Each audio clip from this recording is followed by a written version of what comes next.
জয় রাম, জয় গোবিন্দ। সত্যনারায়ণ পাঁচালী সাধারণত সত্যনারায়ণ ব্রত ও পূজার সময় পাঠ করা হয়। সত্যনারায়ণ পাঁচালী এটি মূলত শ্রী সত্যনারায়ণের মাহাত্ম্য ও কীর্তন বর্ণনা করে এবং ভক্তদের জীবনে সুখ, শান্তি ও সমৃদ্ধি আনার কথা বলে। সত্যনারায়ণ পাঁচালী সংক্ষিপ্ত কয়েকটা কাহিনী রয়েছে। সত্যনারায়ণ ব্রতকথায় বলা হয় যে ব্যক্তি ভক্তিভাবে সত্যনারায়ণের পূজা ও পাঁচালী পাঠ করে তার সমস্ত দুঃখ ও কষ্ট দূর হয়। সত্যনারায়ণ পাঁচালীর বিভিন্ন অধ্যায়ে কিছু গুরুত্বপূর্ণ কাহিনী রয়েছে।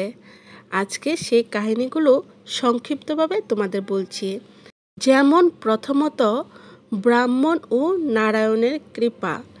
এক দরিদ্র ব্রাহ্মণ সত্যনারায়ণের ব্রত পালন করে ও ধনসম্পদ লাভ করে। দ্বিতীয়ত, ব্যবসায়ীর কাহিনী। এক ব্যবসায়ী সত্যনারায়ণের ব্রত পালন করলে তার সমস্ত বাধা দূর হয়। তৃতীয়ত, রাজা ও দরিদ্র ব্রাহ্মণের কাহিনী। এক রাজা সত্যনারায়ণের ব্রত পালন না করায় কষ্ট ভোগ করেন। পরে ব্রত পালনে তিনি সৌভাগ্য লাভ করেন। জয় রাম, জয় গোবিন্দ।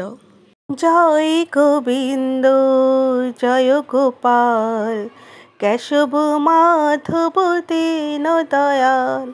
দীন দয়াল প্রভু পরম দয়াল, পরম দয়াল প্রভু দীন দয়াল।